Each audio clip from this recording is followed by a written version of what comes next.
Ce qui arrivera du temps de Noé arrivera de même au jour du Fils de l'homme. Les hommes mangeaient, buvaient, se mariaient et se mariaient leurs enfants. Et je vous ai dit que période n'a pas comparé na période il y a Noé. Na Bible, je vous ai dit, période où vivre na Bible, na période na biso et a comparé na période il y a Noé, et a comparé na période il y a Lot, et a comparé na période il y a roi Akab. Mais maintenant, nous allons parler sur période il y a Noé, na période il y a Lot. Peut-être plus tard, nous allons parler période il y a roi Akab. Balobi période na biso balobi oyo et comme que ce qui arrivera du temps de Noé arrivera de même au jour du Fils de l'homme. Les gens mangeaient, buvaient, se mariaient leurs enfants. Toyekola ki makambwana le dimanche passé, je vous ai enseigné le dimanche passé, totala ki les gens mangeaient. Tolobi koliana komela, yangonde ezwa place na ba vie ya bateau. Kolia komela. Yango quelque part même Bible ezoloba le royaume des cieux ezali kolia tena komela. Na kati na Bible bazoloba bokonzi na likolo eza kolia tena komela. Mais tandis que na période oyo kolia yango na lobi parmi ba shopping to salaka na budget na biso mbongwe bimaka mingi na kolia na komela e bandaka na tango na Noa. Awa naza ko parler ba signe o ezoloba que nous sommes comparés au temps de Noé et au temps de Lot. Balobi na biso awa kolia komela. Yango des autres place. Biso to fandi na Cardiff, na ba ville à partir ya balelo jeudi, ba musu basili saka misala jeudi, musu basili saka vendredi, samedi, soko ke na ba boîte de nuit, ba kota kana milongo. Ba kota na ba boîte de nuit na milongo. Bazokota, bazokende po ba mela. Oromona plutôt vers tala vers amunene mutache bière azomela, c'est-à-dire Bible bi bakolinga kolia komela soko tali parmi ba poubelle otobimisaka libanda oromona ba poubelle mingi ezalaka ya masanga ya ba canette ya masanga batu oromona batu tolingi komela tolingi kolia eza parmi ba signe o Bible bi le lenge koma ki na tango na Noa et que koma pe na koya na mwana na moto toza na période oyo kolia komela na ba boîte de nuit soko komi na minuit et na ba boîte de nuit mususu pokota il faut payer, il faut futa mbongo faut kota na boîte de nuit.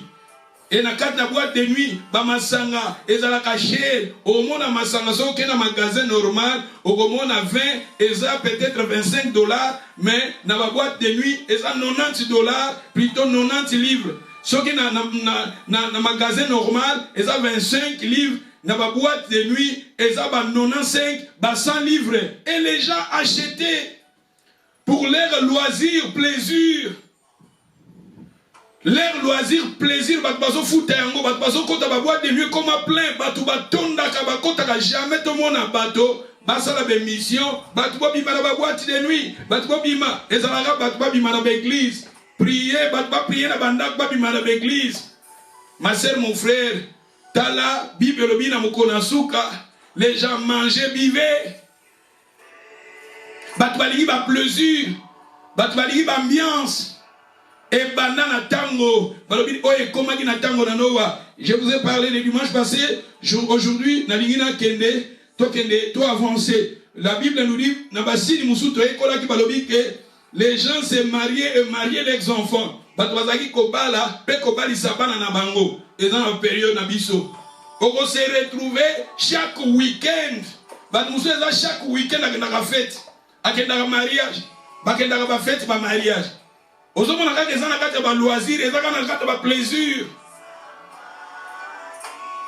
Babi bakbazo bala, pe ko bali sabana na bango. Pe ba mariage ango, ota ba mariage moko prématuré, ba mariage moko précoce, ba mariage moko za durable té, eza difficile na période na biso, okuta couple 20 ans. 20 ans. 25 à 30 ans. Mingi, eza, oh libala, libala, eutaki na nzambe, oh libala ya boye, esengo na likolo, libala, oh libala, libala, eutaki na nzambe, oh libala ya boye, esengo na likolo, libala, oh libala, libala, eutaki na nzambe. Oh libala ya boye esengo na likolo babala ni kaka inane 5 ans 10 ans soki libala comme na ba 10 ans ba 15 ans eza libala boko eza ko résister eza ko persister 20 ans libala 30 ans libala déjà passé 30 ans eza libala ko féliciter. Parce que bamabala mingi eza précoce, bamabala mingi eza prématuré. D'où wana nyonso, tant que les gens se mariaient les enfants, les gens mangeaient, buvaient, que derrière ça, c'est le diable qui contrôle. Et ça parmi les signes que je vous ai dit que, et ça basini au bibelobi, Jésus tazolo bango awa, évangile des olobelabiso, ouais comment il attend la noa. Et que comme on attend eux, yango maman osa marié, papa osa marié, il va protéger libala na yo. Maman zana motema libala nyonso ezaka na ba problème. Ba couple nyonso bazaka na ba problème. Souvent na lobelaka biso na répétaka. Bible zolo ba mibale, baleki moko na malamu. Mibale baleki moko na malamu. Po moko akokwa ya moninga kotele misa. Balobi bango mibale so bazali ko travailler.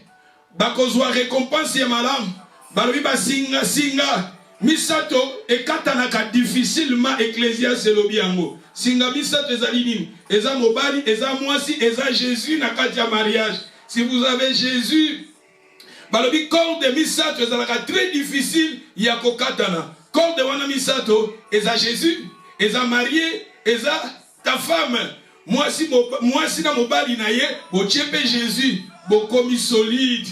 Yango mama papa, nalobaka tala, nalobaka ba couple surtout ba couple chrétien. Ceux qui ont au kabouana parce que quelque part, tous ont pratiqué la parole de Dieu. Quand nous arriverons à pratiquer la parole de Dieu, automatiquement la parole de Dieu résoudra le problème belé. Na kati na couple. Tant que l'obanza met tous au tchango na misala, l'obelobi, totambola na, tous à la fidèle. Tant qu'on pratique fidélité et ça lui solide na libala na yo. Lilobanza melobi to pardonner. Tant qu'on pardonner et ça lui solide na libala na yo. Lilobanza melobi to cher, to kabola. O yoza nango kabola na moi sinon mobali na yo et résoudre libala na yo. Tant libala, c'est-à-dire quelque part quand nous arriverons à pratiquer, à mettre la parole de Dieu en pratique, la parole de Dieu et résoudre les problèmes belé na kati na couple na biso.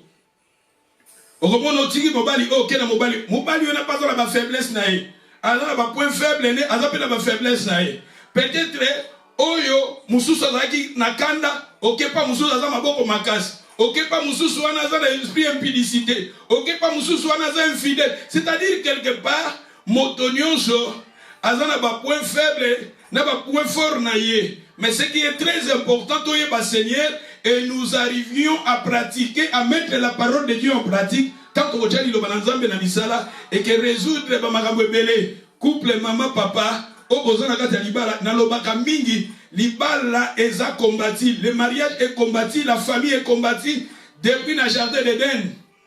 Na jardin d'Éden tout le monde a matché mutu na jardin, Satan y ko combattre la famille.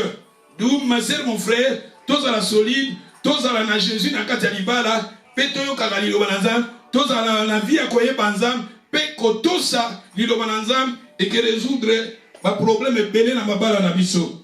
Côté mwasi côté mobali, na lingina fanda wana mingité, tolobaki que les gens mariés les enfants et tokendaki lisusu balobi tokomaki na verset 28 na verset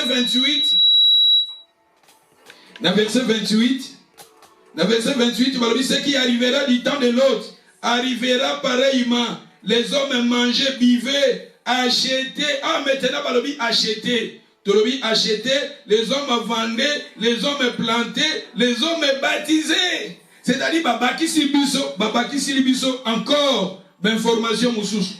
Babakisi libiso d'information mousous. Oeza parami basini otozoloba yakoya na Yesu Masia. Balobi na biso awa les gens achetaient. C'est-à-dire batu bakolinga shopping. Mutazo sala shopping.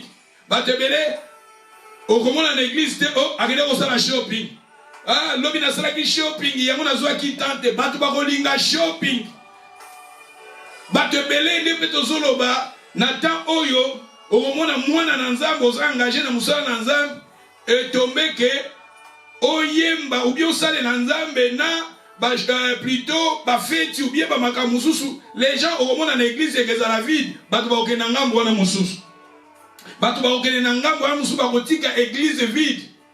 D'où quelque part eza na tango otozoloba les gens achetaient tozomona et cause à la même commerce et cause à la commerce les gens achetaient eza shopping eza commerce eza business les gens vendaient eza commerce eza business c'est-à-dire la période au business.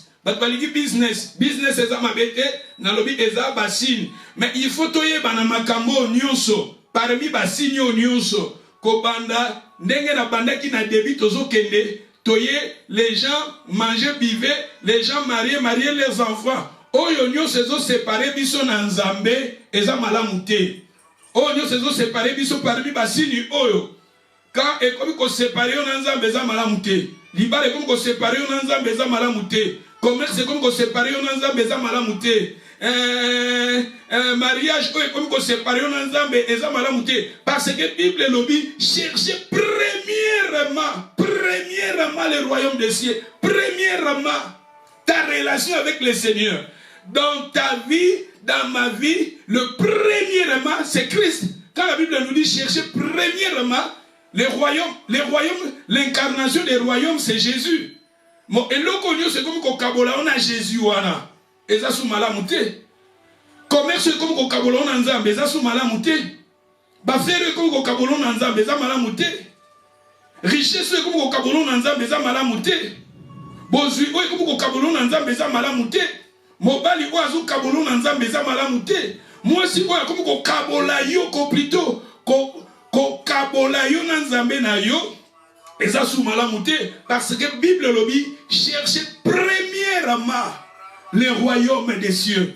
D'où comme on a awa balobi na biso les gens plantés tabazo ba planter ezali image ya travail mutazo travailler travail pesa bien dès comme je vous ai dit le dimanche passé na lobaki travail to futa ba taxe to futa baba to somba bandaku wana nyonso eza ko investir sur cette terre. Mais ce qui est très important yango na ngina lobela sikoyo parti oyo na lobela kité le dimanche passé wana na lobi to somba bandaku na lobi to travailler to futa ba pension na biso c'est bien mais yango wana eza ba biloko ya mokili oyo Bible zo ba chercher premièrement.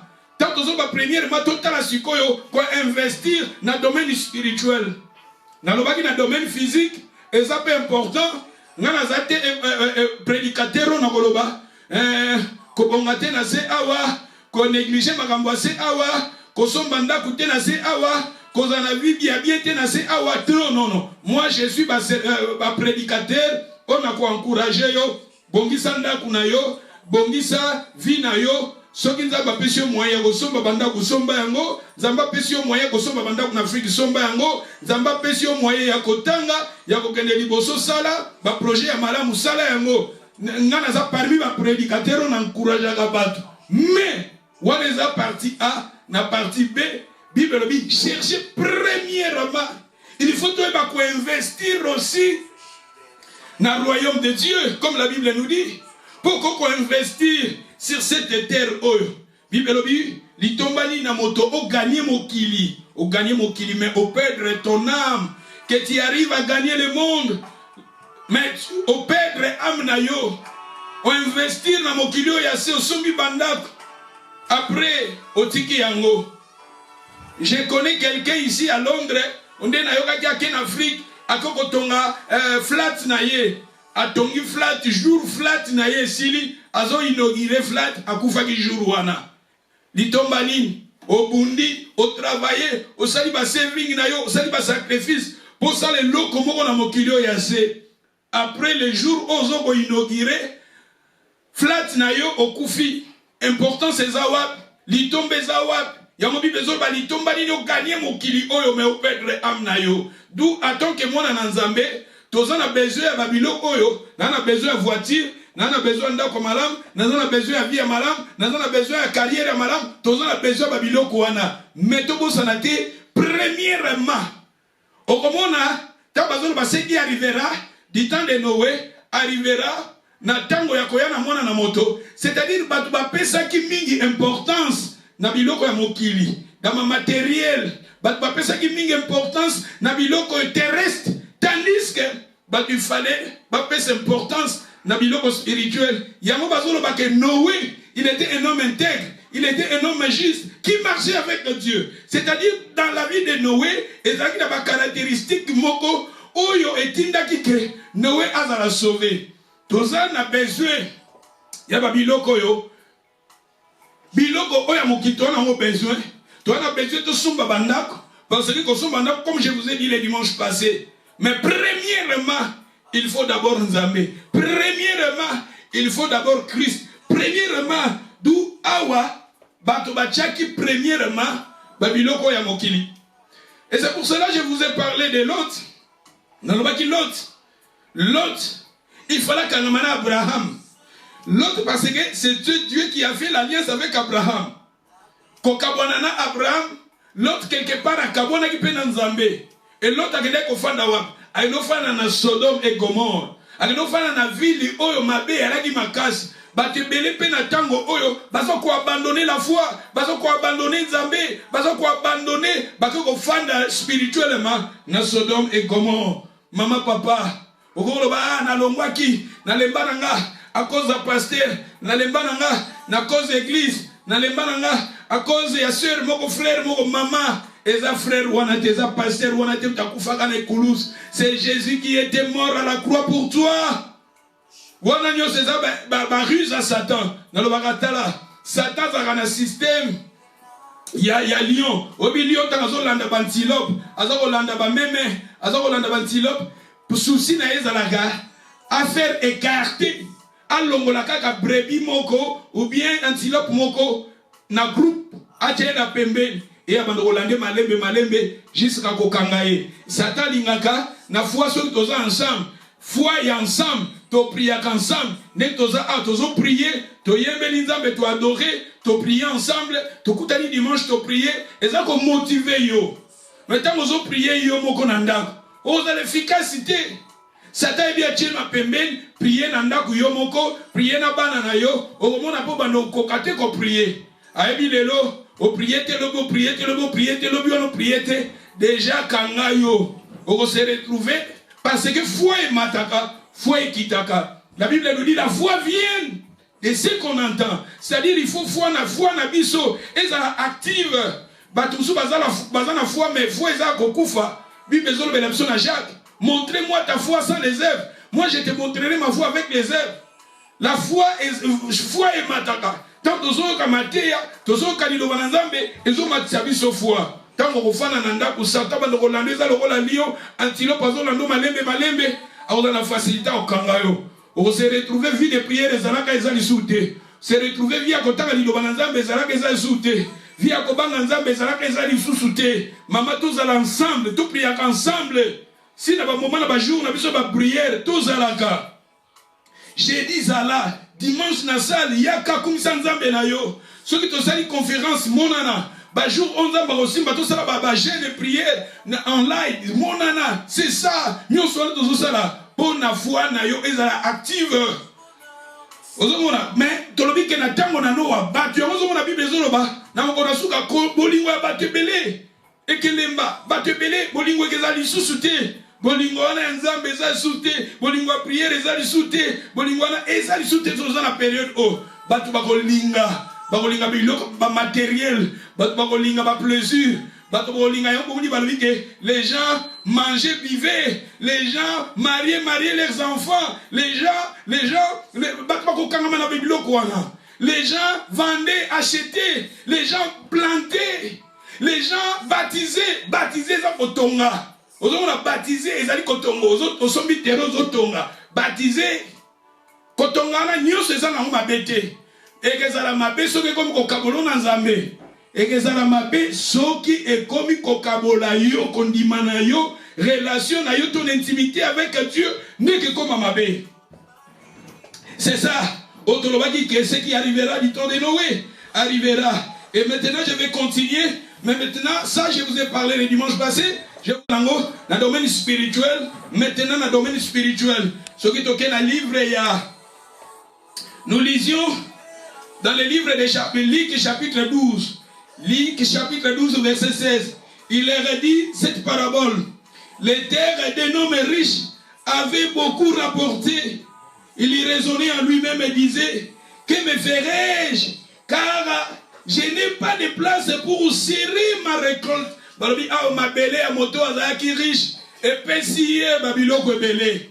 C'est-à-dire cet homme sur cette terre, il avait semé moto oyo toko koloba soit azalaki na ba maison na ye, azalaki na ba société na ye, azalaki na ba usine na ye, azalaki na ba bilanga na ye, ba compagnie na ye. Et balobi récolte na ye, semence na ye a semaki, profit na ye zalaki ebele. Profit elaki ebele, a gagné ki ebele. Balobi ye moka kobi koloba, esika nini nga na kotia provision ya biloko na nga. Na verset 18 balobi to ezana Luc, hein. Nous sommes dans le livre de Luc. Maman Biba, merci. Notre société est comparée au temps de Noé. Merci. Notre société est comparée à l'époque de Noé, au temps de Noé. Maintenant, nous sommes dans le livre de Luc, chapitre 12, verset 16. Tolobi moto azaki un homme riche avec beaucoup. Azaki na ba richesse belé. Il y raisonnait lui-même. Azo bana kosala ndenge nini pour naza na placité ya kotia récolte nanga. Mutu o soki azaki na tana biso. Balobi ba banque tondi kuna na banklaise aza soki na combien de millions. Kuna na Halifax aza soki na combien. On a Lyon aza soki na combien. On a HSB wana aza na combien. C'est-à-dire ba banki na ye nyonso, ba Nati West ba banki nyonso tondi na mbongo, ba saving na ye, oh principal ba atondi si ba mbongo na ba banki na ye. Pour azaki na récolte belé. Bible azo réfléchir. Alors voici dans verset 18, voici il dit-il, ce que je ferai, j'abattrai mes greniers. Je bâtirai de plus grands. Azolo bazo kanisa. Tango a récolté belé, azu semence belé, azu mbongo belé, azu babie belé, a komi kolobana kosala lisusu nini. Je bâtirai balobi awa. Je bâtirai mes greniers. Je bâtirai le plus grand. Ami nakotonga, nakotonga ndako munene, nakotonga ba immeuble minene, nakosala boye. Pour récolter encore beaucoup de biens. Et balobi, je dirai à mon âme, Yokazoloba, je dirai à mon âme, tu as beaucoup de biens. On réserve pour plusieurs années. Repose-toi, mange et bois, et réjouis-toi. Yamukazoloba, lokola na gagné belé, lokola na gagné belé, na kotonga lisusu, tala mokili o, mbongo benga ka mbongo. Yakobi bezoloba, il faut tous à la base. Esclave ya mbongo te. Mbongo feza na service na biso. Non pas biso to comme esclave ya mbongo. Quand on voit yango ni quelque part Bible zoloba, l'amour de l'argent eza racine ya magamunyo somabe. Yango pena lobaka Robert qui a ceux qui a loba le manque d'argent eza aussi racine de tous les mots. Kozanga pe mbongo eza racine ya magamunyo somabe. D'où kozanga mbongo eza racine ya mabe. Kozala pena bokozo bolingo nde ya mbongo. Eza racine ya magamunyo somabe. Bolingo. Nana besoin mbongo. Sope na jui na ngate eza pe problème te. Soki bolingo mbongo eleki makasi. Yango bozomona bato bazoke na banzela ya mabe. Bato bazoke na kosimba ka bakisi. Bato bakoti na ba science occulte. Bato bakoti na ba pratique ya mabe à cause ya bolingo ya mbongo. Mwana na nzabu kozana bolingo ya mbongo makasi te. nous avons besoin, tu as besoin mbongo, pour na service na biso, na futa, taxe nanga, na futa, transport nanga, na somba biloko ya ndako nanga, na zana ba projet nanga, na sala, réalisation ba projet nanga. Bolingo na bi awa, moto oyo, azoloba, je dirais na 19, je dirais à mon âme, tu as beaucoup de biens en réserve pour plusieurs années. C'est-à-dire, à ça que stock naye, à ça que ba saving naye, à ça que ba net biso na ba commerce, na comptabilité, finance, ba koloba na yo, il faut share your money, ozumbongo na yo, o kotisiango na ba banque, o investir en wezo bote ba intérêt, o sombi ba ninyo ba share na ba compagnie, mbongo na yo zo produire. Moto oyo asalaki yango ça ezaki babiloko mokili biso bana na nzambe il faut to focus kaka na babiloko mokili te bien sûr tu as besoin d'ango mais premièrement n'oublie pas le royaume des cieux. Il faut d'abord investir na bokonzi na nzambe ndenge bible lobeli biso parce que koko gagner regardez cet homme alors mon âme réjouis-toi et tu as beaucoup de biens en réserve. C'est-à-dire, repose-toi, mange et bois, réjouis-toi. Azo sepela, nana bandaku nanga, na sombi bandaku, nana ba compagnie nanga, avi nangeza assuré, bana nanga baza assuré, famille nangeza assuré, c'est bien. Mais Bible, le Bible, dans verset 20, mais Dieu lui dit insensé, cette nuit-même ton âme te sera redemandée. Osomona, cette nuit-même. Et ceux qui t'ont continué, Balobi, Balobi Awa, dans verset 21, il en est ainsi de celui qui ramasse des trésors pour lui-même et qui n'a pas riche pour Dieu. Tu vois, cet homme, il était riche en lui-même. Il fallait qu'il soit riche aussi en Dieu. Il fallait que cet homme soit riche en Dieu. Maman, la personne qui m'écoute maintenant, le Seigneur veut que nous tous, nous arrivions aussi à être riches en Dieu. Comme le dimanche passé, je vous ai dit d'investir sur cette terre à travers peut-être acheter une maison. Mais n'oublie pas, Bible lobby, Jésus quelque part, dans le livre à Jean 14, verset 1 à 2, à lobby, que votre cœur ne se trouble point. Croyez en Dieu et croyez en moi. Dans la maison de mon Père, il y a plusieurs demeures. Même dans la maison de mon Père, Jésus a dit, dans la maison de son Père, il y a aussi plusieurs demeures. Banda coupé zébélé, l'espace super pour faire des zébélés. Il faut aussi tout investir kuna. Investir nase awa investir aussi nanga Bible lobili biso. Na sombi mabele awa nase. Somba aussi na likolo Bible nde lobi yango. Na investir nena lobaki il faut tout travailler au futaka ba ndem tozomona awa na ba système a UK to lobi ke mutu soko travailler faut futaka pension na yo. Na pension zo futa wana soko futi pension na yo avec le temps mbongo wana ya pension babando kozongi sela yo sopo lingo zwango bapesa yo nyonso ensemble bapesa yo mbala moko basali calcul bapesa yo nyonso bakopesa yo sopo lingi bapesa yo chaque semaine babando kopesa yo parce que ezana bato belé peut-être asalaki te tango azalaki jeune asalaki te azana difficulté bakopesa mbongo pension te peut-être on reçoit un cam mais un cam wana est insuffisant pour combler les dépenses naïe. Il y a un moment que le système, il y a UK, ça il faut foutre pension pour plus tard. Ceux qui va avancer, mbongo wana yo au kotizaki, bazongi selango yango et pas inayo. Nous séparer aussi dans bokonzi na likolo. Séparer aussi dans les royaumes des cieux. Regardez cet homme qui était riche en lui-même. Mais la Bible précise, il était riche en lui-même. À investir à quitter dans le royaume Yanzambé. Ce qu'on a mis dans le verset, si nous lisions, dans le verset 31, nous sommes dans le verset 31, nous sommes toujours dans Luc chapitre 12, mais maintenant dans le verset 31, cherchez plutôt le royaume des cieux. On a dit ici, cherchez plutôt les royaumes des cieux. Dans la version où cherchez premièrement les royaumes des cieux. Et toutes les choses vous sera donné. Et que pesa melebino. Et que pesa melebino après. Mais premièrement le royaume des cieux. Moi nanzambe premièrement. Yango tolobi feti oezo kabolo nanzam. Eza feti moka mabe. Libala oezo kabolo nanzam. Eza libala moka mabe. Mariage oezo kabolo nanzam. Eza mabe. Ambiance oyo plaisir oezo kabola yo nanzambe na yo. Eza ya malamu te. Ba relation ba faire oezo kabola yo nanzambe na yo. Eza nzambe te parce que la Bible nous dit cherchez premièrement.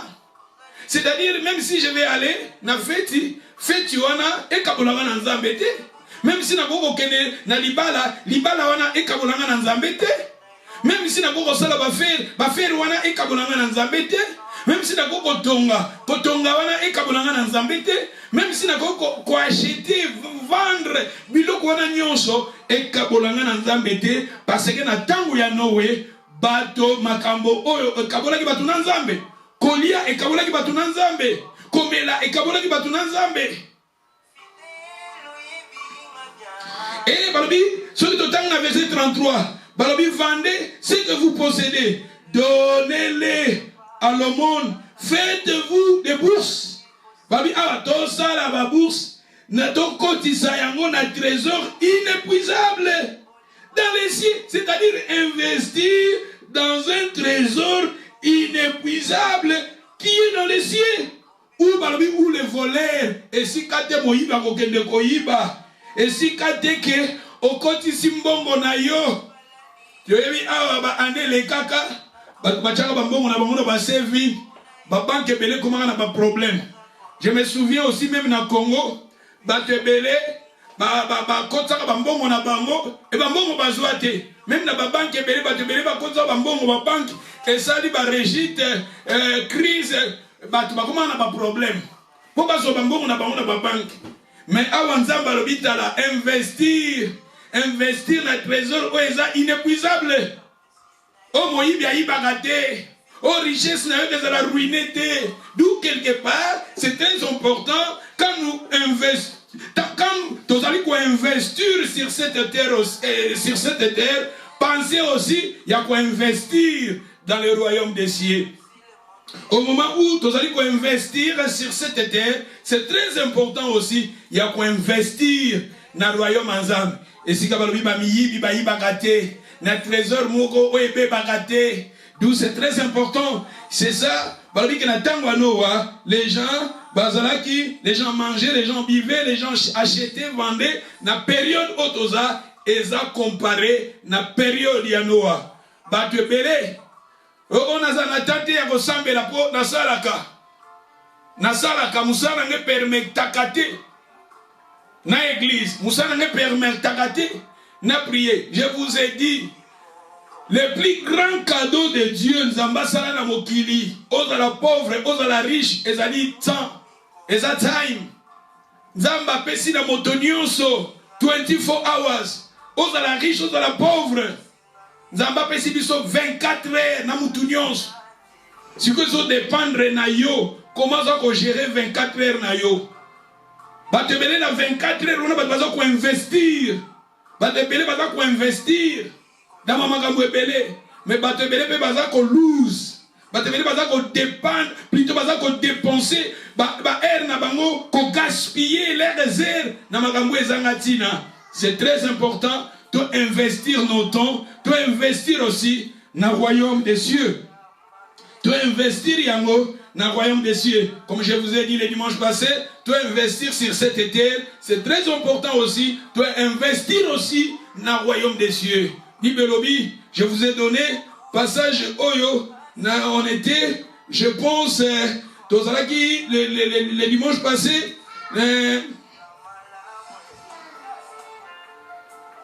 Dans Matthieu chapitre 16, on était dans le livre de Matthieu le dimanche passé, je vous ai donné le Matthieu 16, dans le verset 26. Balobi, que sert-il à un homme de gagner le monde s'il perd son âme? Tu gagnes le monde et tu as perdu ton âme. litomba nini na moto gagner mokili mobimba o perdre âme na yo o gagner mokili ba banque za yo ba compagnie za yo kombo na yo za renommé batu bayebi yo za na succès ben Bible dit o perdre âme na yo litombe za nini récompense za nini.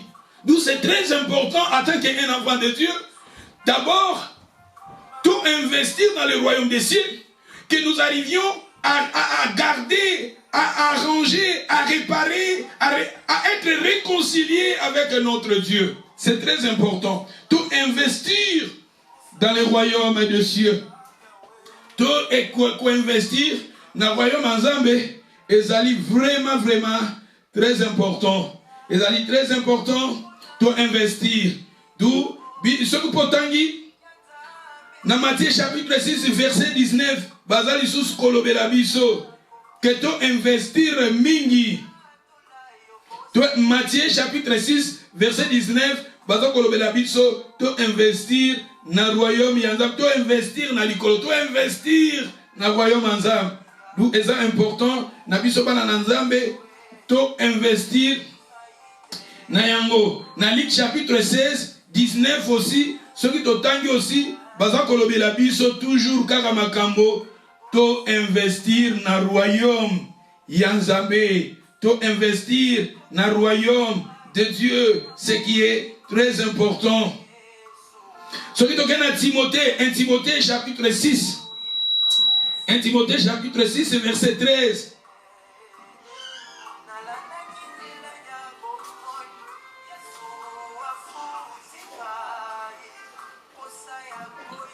Dans 1 Timothée, nous sommes dans le livre de 1 Timothée chapitre 6, dans verset 14, balobi, ce côté dans verset 13, balobi, je te recommande devant Dieu qui donne la vie à toutes choses, et Jésus-Christ, et devant Jésus-Christ qui fit une belle confession devant, mais dans verset 14, balobi, de garder les commandements et de vivre sans tâche, sans reproche, jusqu'à l'apparition de notre Seigneur Jésus-Christ. Le Seigneur te dit d'être gardé, de garder les commandements de Dieu, à vivre sans tâche. Le Seigneur veut que tu arrives à vivre sans tâche. Comme Noé, n'oublie pas, je vais vous parler de Noé. Parce que notre société est comparée à l'époque de Noé. Notre société est comparée au temps de Noé. Et je vais vous parler de Noé aussi. Parce que Noé, dans son temps, Noé marchait avec Dieu. Noé, il était un homme intègre. Noé, il était un homme juste. Mais tandis que Batumoussous, bazaki préoccupé na makamu na bango, bazaki préoccupé na commerce na bango, bazaki kolia, bazaki komela, bazaki kokende ba feti, bazaki kobalisa, bazaki kobala, bazaki kosomba, bazaki koteka, bazaki kotonga, bazaki kosala. C'est-à-dire, les gens étaient préoccupés. Batebele na tango balingi nzambe te, il est préoccupé. Nan attente ya kosambe, nan attente ya kosala nzambe, nan attente ya koya na église, nan attente parce que musala nanga, musala oyo ke kabolanga na nzambe, eza musala ya mabe. Musala oyo ke kabolanga na nzambe, eza musala ya mabe. Siko nga lelo soki naza pasteur, lelo il fallait na te ya bino, mais na te bino te na ke nanga musala. Bon, peut-être ça peut arriver un jour, mais ce que comme siko quotidien, te lo musala na nzambe kufi. Tandis que si j'ai besoin de l'argent pour payer mes factures. C'est-à-dire, ils ont aussi tant que moi na arrangé tant nanga pour na sala, pour na foutre ma facture nanga, pour na sala nzambe nanga. C'est-à-dire que si moi passé na kosala bongo, le Seigneur veut aussi na moi nzambe nyonso, na serviteur na nyonso. Ou peut-être à un engagement moi kosala nzambe, que nous arrivions à arranger aussi notre état. Tosala, mais tosala la peine nzambe. Parce que ceux qui musala nanga et comme ko kabolanga na nzambe, et ça sous musala malamu te. Ceux qui libala nanga et comme ko kabolanga na nzambe, et ça sous libala malamu te. Ceux qui banze ba faire nanga. Et comme elongoli vie de prière, nazo ko kasu nzambe la te kotanga sous Bible te, kotangula na kobanga nzambe te, tout ça et ça sous ya malamu te. Et ceux qui te continuent Au moment où balobi na balobi de garder les commandements, 1 Timothée chapitre 6, na verset 14, balobi de garder les commandements, de vivre sans tâche, sans reproche, jusqu'à l'apparition de notre Seigneur Jésus-Christ, c'est-à-dire jusqu'à l'apparition. Ça, je vais vous parler aussi les dimanches qui viennent. Je vais répéter dans le passage où balobi na biso que tous là sans reproche, que nous arrivions à garder la parole, à être sans tâche, jusqu'à l'apparition. Quand on dit l'apparition, c'est-à-dire quand le Seigneur va venir, quand le Seigneur viendra, va paraître, réapparaître, c'est-à-dire tout le monde physiquement. C'est-à-dire Jésus, oh, il viendra, tout le monde aille. Ce que to batela liloba na nzambe to bomba liloba na nzambe to zala na batashi te, batashi ya manque de pardon, batashi ya basouci, batashi ya péché, batashi ya vol, batashi ya impureté, impudicité, adultère, batashi wana to longola yango, to sukula bitema na biso, to sukula ba vie na biso, to marcher na vie ya sainteté, to marcher na vie ya sanctification, vie na biso ezala malamu devant Nzambe. Balobi to marcher na vie où ils ont séparé sans Zambé jusqu'à l'apparition de notre Seigneur Jésus-Christ.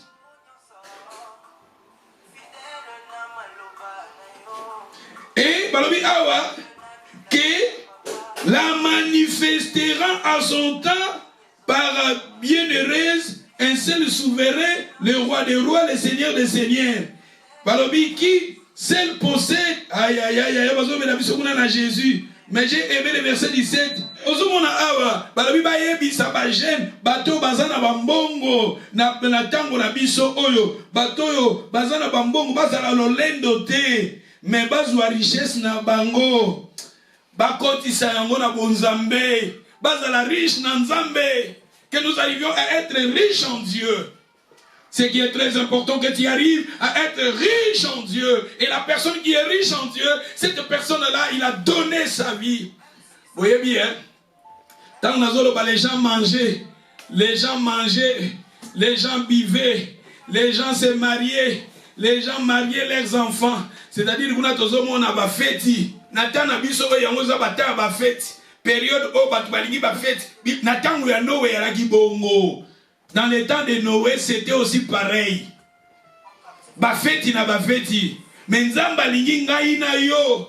To sali sa feti na likolo. Et feti yo ya ngai na yo puisala ma likolo que nous arrivions à donner nos vies au Seigneur. Bible sur le Luc chapitre 15. Si vous lisez le verset 7 et le verset 10, la Bible nous dit ezana feti na likolo, ezana esemo na likolo, ce qui moto avec une repentance. Quand nous arrivons à donner nos vies au Seigneur, quand nous arrivons à donner nos vies, à changer nos vies, à passer dans la repentance c'est le changement, que j'ai changé ma vie. Et la Bible nous dit, si quelqu'un est en Christ, il est devenu une nouvelle créature. Les choses anciennes sont passées. Que nous arrivions à être nés de nouveau, transformation, et quand on a vu Nabiso, tant que passer na yango, tant que vivre ba viwana, balobi fete les analikolo. Ozomona soki totangi, tozana na 1 Timothée 6, on était dans verset 17, balobi recommander aux riches du présent siècle de ne pas être orgueilleux, de ne pas mettre leur espérance dans des richesses incertaines, mais de la mettre en Dieu, qui donne avec abondance toutes les choses, pour que nous réjouissions, recommandez-leur de faire du bien, d'être riches en bonnes œuvres, d'avoir de la libéralité, générosité, de ramasser ainsi l'avenir, un trésor placé sur un fondement solide, afin de saisir la vie éternelle. Riche en bonnes œuvres, tout sungaka, tout ça tout investir na trésor moko ko ezali na fondement solide. Ezana bambongo mususu ko tyango na banque, otie na banque, et apena batu mususu okufi, lokolo zalaka bibomba bomba, mwasi ne kofanda ka yeba ba banki na yote, mobali na yo pa yeba ba banki te, bana pe bayeba te okufi otiki pe mbongo banque ezwi nango yango banque ezwi nango yango soki po bota na yo pete banque ezwi yango. Je me souviens un frère moko a na Cardiff tanto a na Cardiff na ba 2002 2003 un frère akufaka frère matanga akufaki etola ke frère wana ale na mbongo achaki mbongo na banque na ye tango akufi mweto so mbongo wana ezate mbongo wana tikala na banque yo ke lozo na banque yo za nani ozande kona yo toza mwana na yo toza mwasi na ete même si on veut sa copine na ye loko ni zo sa copine na ye d'où quelque part frère wana kufa azaka na mbongo na ye mbongo yalaka na banque et mutazo angote c'est-à-dire yango bi bezo ba biso to investir na royaume moko na royaume moko eza na fondement solide. Na boité na ko investir na mokilo ya se na boité na ko somba banda kunanga na sombi banda kunanga pona vie nanga pona bana nanga pona libota nanga. Ce n'est pas mauvais à m'abêter, mais il faut investir na trésor moko. Oui zanga, oui ici la kate, oui beba kate. D'où c'est ça. Ce qui totangi na Colossiens chapitre 3 verset 1 balobisi. Donc vous êtes ressuscités avec Christ, cherchez les choses d'en haut, où Christ est assis à la droite de Dieu. Affectionnez-vous aux choses d'en haut et non à celles qui sont sur la terre. Et non à celles qui sont sur la terre. Bible dit non à celles qui sont sur la terre. C'est-à-dire la Bible est bon que to kangamande na babiloko ya mokili to kangamana yango. Nana besoin ndako pona fanda. Nana besoin ndako mosomba ndako nanga na tongi. Songa lelo nazate peut-être bana nanga. Famille nanga moi si nanga bana nanga batikali peut-être so bango ba koteka bateki ce n'est pas mauvais mais ça te que et comment so ki ndenge nini et comment ko kabolo na bolingo na nzambe ya ba bazo simba bambongo ko simba kisi ya mbongo pour péter na babiloko apulo kufi ton âme est appréciée devant Dieu ya obi bezo ba mutuli tomba nini o perdre âme na yo est très précieux que ba richesse a mokili oyo.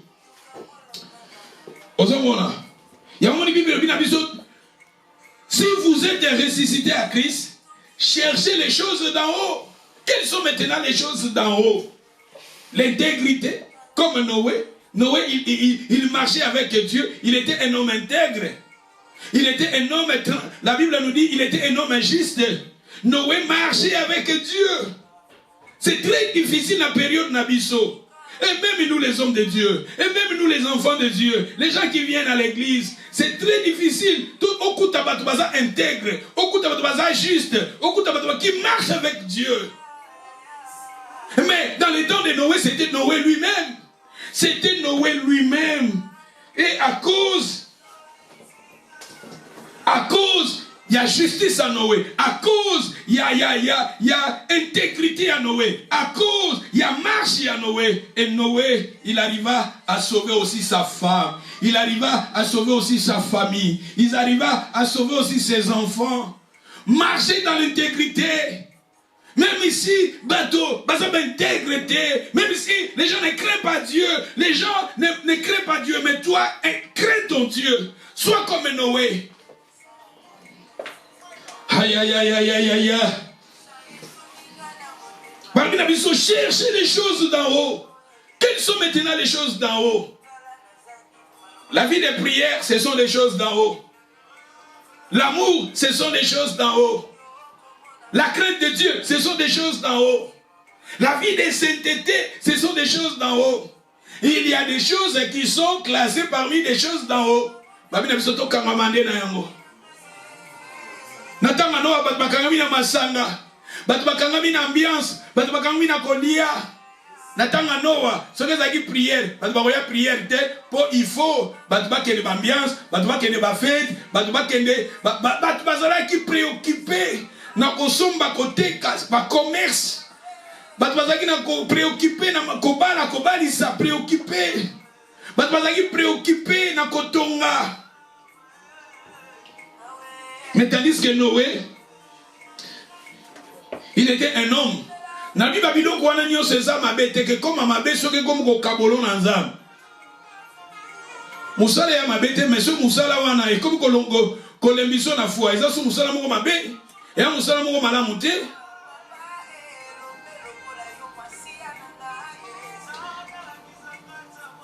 Alléluia. Glory to Jesus. Il y a une Bible dans 1 Jean, chapitre 2, verset 15. N'aimez point le monde, ni les choses qui sont dans le monde. Si quelqu'un aime le monde, l'amour du Père n'est point en lui. Car à tout ce qui est dans le monde, la convoitise de la chair, l'orgueil des yeux, la convoitise des yeux, l'orgueil de la vie ne vient point du Père, mais vient du monde. Le monde passe et sa convoitise aussi. Mais celui qui fait la volonté de Dieu demeure éternellement. Dans 1 Timothée, chapitre 6, verset 10, car l'amour de l'argent, c'est une racine de tout le mou. Quelques-uns, en étant possédés, se sont égarés loin de la foi. C'est un possédé de l'amour de l'argent. Ils sont écartés loin de la foi, loin de Dieu. Bongo sokezo kabolo nanzam et komi mabe. Richesse sokezo kabolo nanzam et komi mabe. Tu as besoin de bongo, mais bongo wana sokezo kabolo na foi na yo komi mabe. Yango balobi awa l'amour de l'argent, c'est une racine de tous les maux. Balobi quelques-uns s'étant possédés se sont égarés loin de la foi. Se sont jetés eux-mêmes dans des biens et des tourments. Bangomo bamikoti ici. Na ba problème, bamikoti ici. Namabe, d'où c'est très important.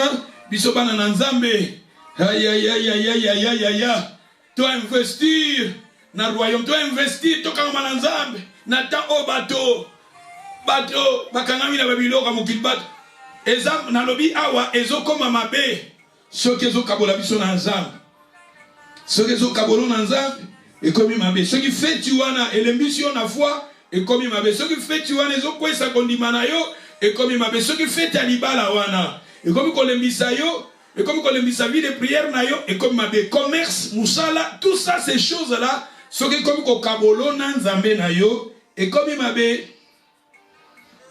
Hébreux chapitre 11 verset 8. C'est par la foi Abraham, hors de sa vocation, obéir et partir pour un lien qui devait recevoir un héritage. Ce qui est dans verset 10, il attendait un cité qui a des solides fondements. C'est le don que Dieu, Abraham, Azalaki, Nzamba Bengakie, tout ça, Tika Kinyo Solandaki Nzambe.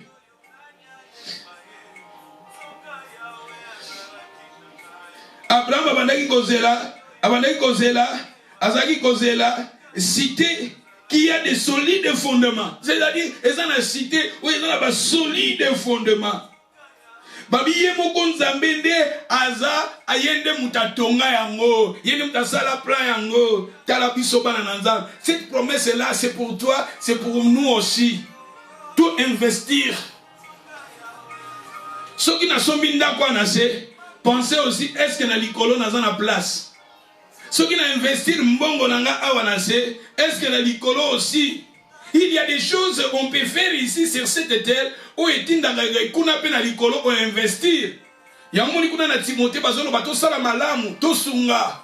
To sala ba to sunga bato pasi, to sunga bato ba problème, to pratiquer de bonnes œuvres. Quand nous arrivions à pratiquer de bonnes œuvres, quelque part aussi, tout ça pour investir dans le royaume nanzam. Sokotangi na verset Hébreu 11, na verset 16, Balbi, maintenant ils ont désiré une meilleure, c'est-à-dire une céleste. 13, comme si on a Hébreu 13. Balbi awa, Hébreu 13, verset 12. C'est pour cela Jésus aussi, afin de sanctifier le peuple par son propre sang, a souffert hors de la porte. Sortons donc pour aller en lui, hors du camp, en portant son opprobre. Dans verset 14, il y a des importants. Hébreux 13, 14. Car nous n'avons point ici des cités permanentes. Nous n'avons point ici des cités permanentes. Nous n'avons point ici des cités permanentes.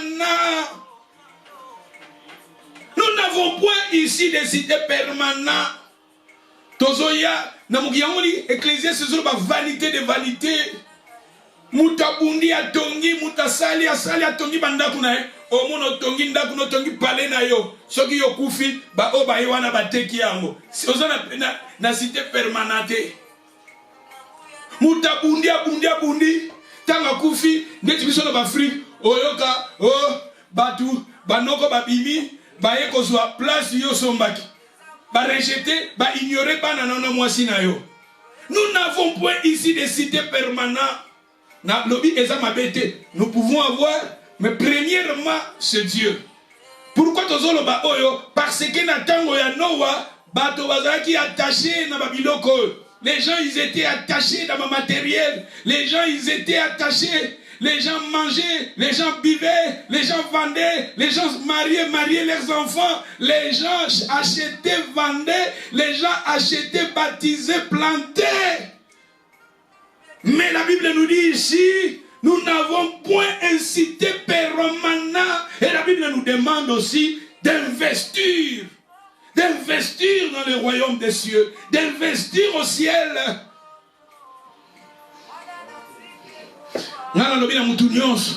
Quand nous pratiquons les bonnes œuvres, quand nous faisons sur cette terre, nous avons investir dans le royaume Yanzam.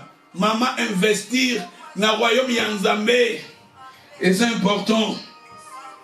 Ce qui est dans verset, verset 14, Hébreu 13, verset 14, car nous n'avons point ici de cité permanente, mais nous cherchons celle qui est en avenir. Tout ça que avenir. Par lui, offrons sans cesse à Dieu un sacrifice de louange, c'est-à-dire le fruit des lèvres qui confesse son nom. N'oublie pas la bienveillance, la libéralité, car à de tels sacrifices que Dieu prend plaisir. Tu vois, nous avons besoin de investir, parce que ici, sur cette terre, nous n'avons point un cité permanent. Et ce qui t'otangi, Namokanda ya 1 Corinthiens chapitre 15. 1 Corinthiens 15, verset 19. Bientôt nous allons terminer. Je vais lire des passages.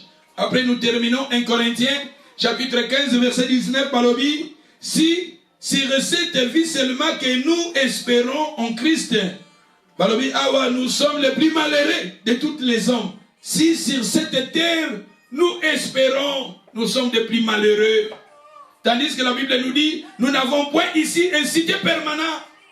Nous sommes des passagers, nous sommes des pèlerins. Ma soeur, mon frère, nous sommes des pèlerins, des voyageurs. C'est très important. Sur cette terre, je peux aussi acheter une maison, je peux aussi acheter une voiture, je peux aussi travailler.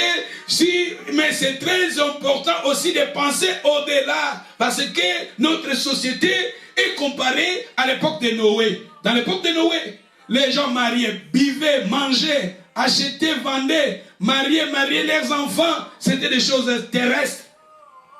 Mais pensez au-delà aussi.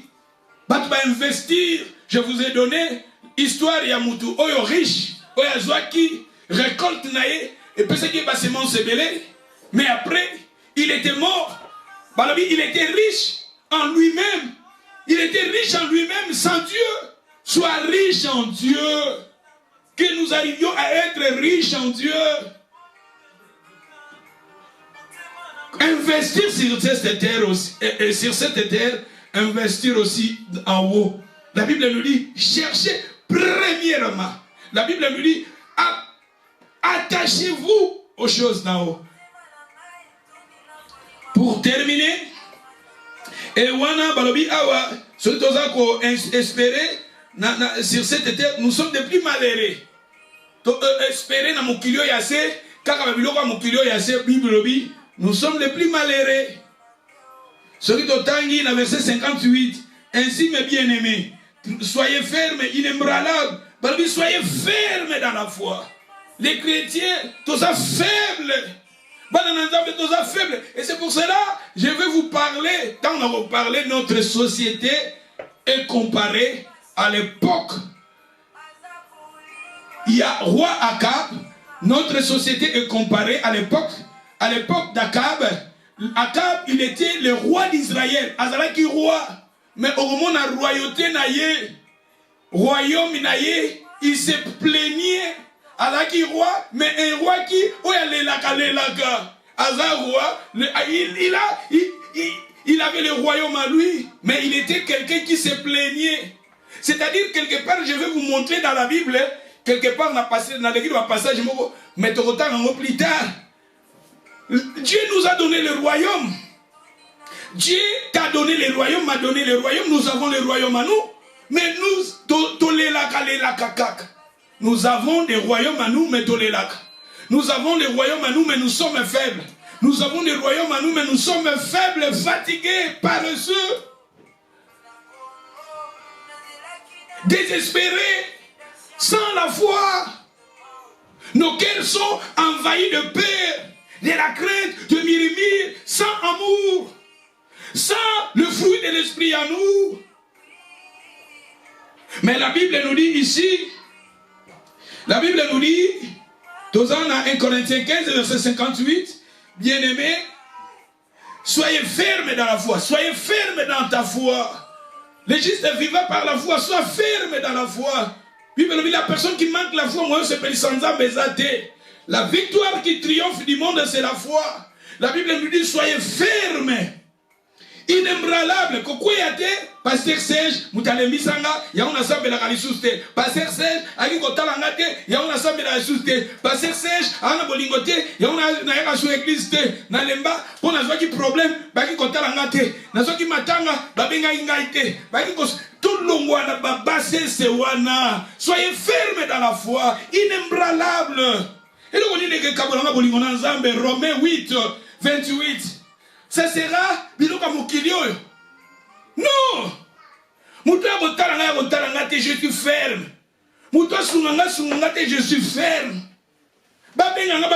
Je suis ferme. Je suis ferme. Je suis ferme dans ma foi. C'est ça. La Bible nous dit, soyez inébranlables. Travaillez de mieux en mieux dans l'œuvre du Seigneur. Sachez que votre travail ne sera jamais en vain.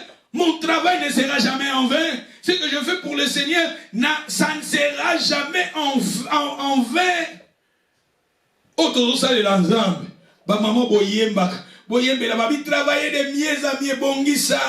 Seigneur. Seigneur. Yondo ye bi baba singala mona pona yo. Yondo ye bi minyoko. Wana bona yo Yesu ngai na kende ko wapie ngai na kimako wapio kuna na serama Yesu yo zali yo koleka mapata papanda kona yo molimo na yo na motema na kimako wapio Yesu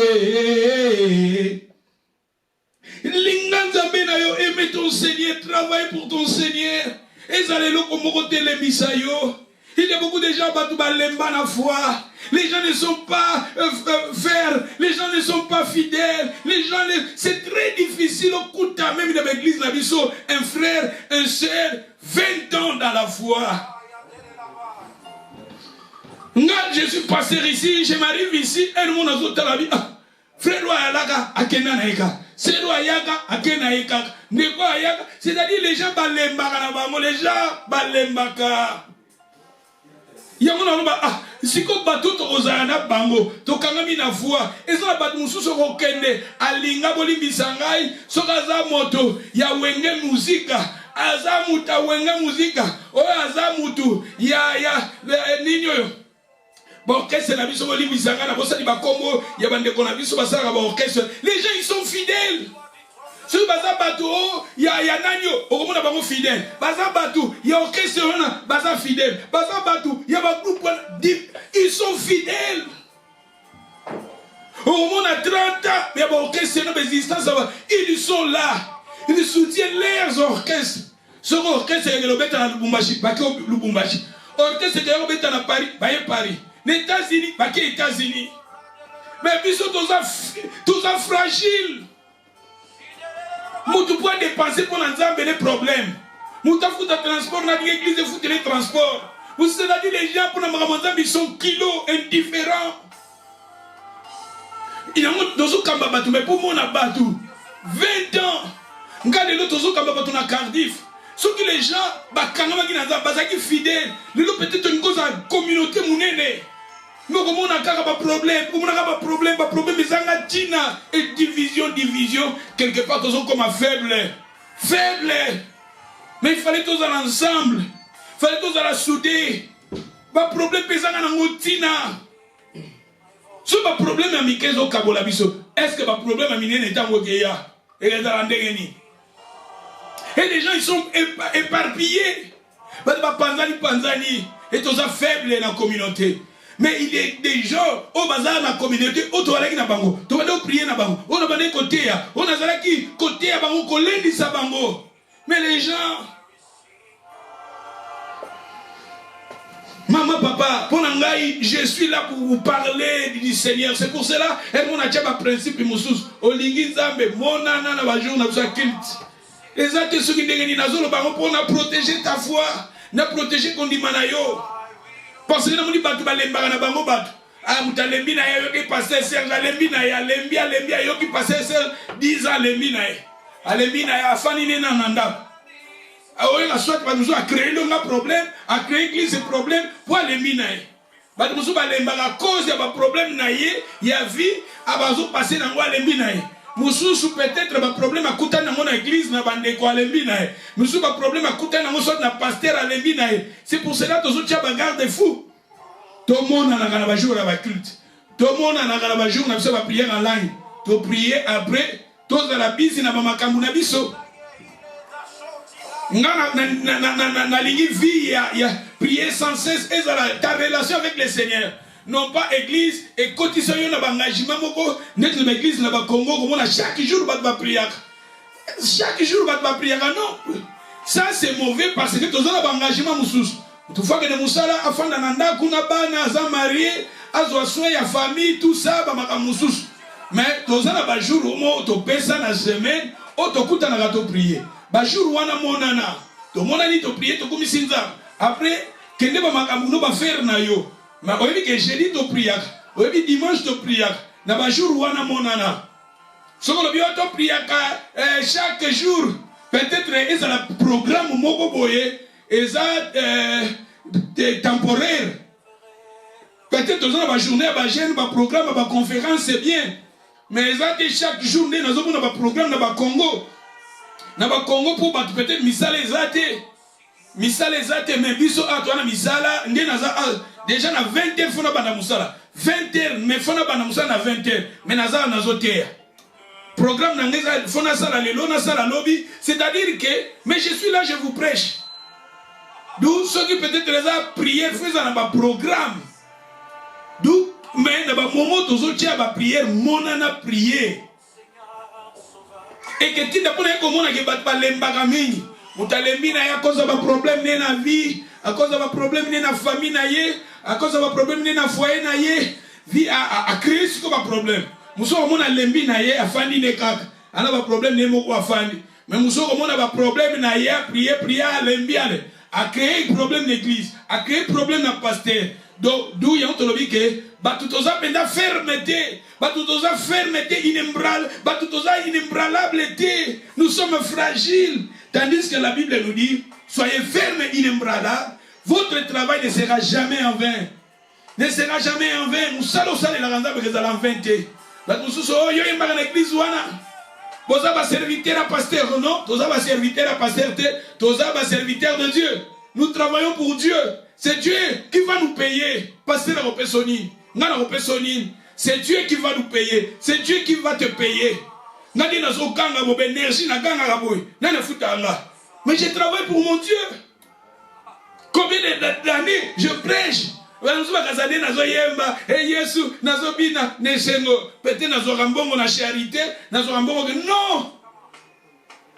Je travaille parce que j'ai mon appel. C'est Dieu qui va me payer. C'est notre Dieu, il est le Dieu qui paye. Il a dit votre travail ne sera jamais en vain. Travaillez de mieux à mieux. Quand il y a l'église retardée, vous savez la nzambe ya ka retard. Yaka na zala na kumisa nzambe na yo, ton Dieu va te payer. Hébreux chapitre 6, Hébreux chapitre 6 verset 10 to tangi to silisi. Balobi na biso awa, car Dieu n'a pas injuste pour oublier votre travail, l'amour que vous avez montré pour son nom, ayant rendu, il y rend encore des services aux saints. Il a rendu les services aux saints. Car Dieu n'est pas injuste pour oublier votre travail, l'amour que vous avez montré pour son nom. Ayant rendu, il y rend encore des services aux saints. Nous désirons que chacun de vous montre le même zèle pour conserver jusqu'à la fin une pleine espérance. En sorte que vous ne vous relâchez point et que vous imitez ceux qui, par la foi et la persévérance, héritaient des promesses. C'est ça, je pense que je m'arrête ici. Le Seigneur vous bénisse. Période na biso dans la période ya Noé, bakomi pesa na makambo mukili, bakomi pesa na ambiance, bakomi pesa na masanga kolia, bakomi pesa na fête tout ça. Bakomi pesa na bakosomba acheter vendre tout ça. Et tobi makambo wana nyonso. Na tango wa Noa, bakosala makambo wana et séparaki batona nzambe. Et séparaki batona nzambe. Il y a des gens qui sont méchants, des gens qui sont violents. Tout ça, la terre était corrompue. Parce que la carte n'a pas de bon zambé à la quitter. Tu l'as dit, faites ma bête, mais faites les autres, c'est Cameroun en zambé comme il est ma bête. Faites les autres, mission la foi des comme il est ma bête. Ok, là, il a fait aux autres qui bien, aux autres comme il a ma wapo, relation en zambé, et ça, les souté. Libala, et ça ma bête, mais libala, ils ont Cameroun en zambé comme il m'a bête. Et Kotonga, et ça ma bête. Kosomba eza mabete, commerce eza mabete, mais où ils ont kabolo dans Nzambe de comme mabe.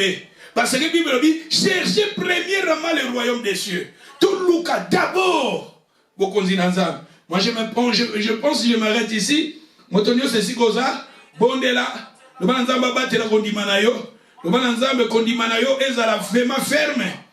Nzambe ndeka lobi na biso to investir na royaume na ye. Ozala mutu moko to travailler pour na royaume na ye. Tant que tu investir sur cette terre, tu dois investir aussi dans le royaume de Nzambe. Alléluia.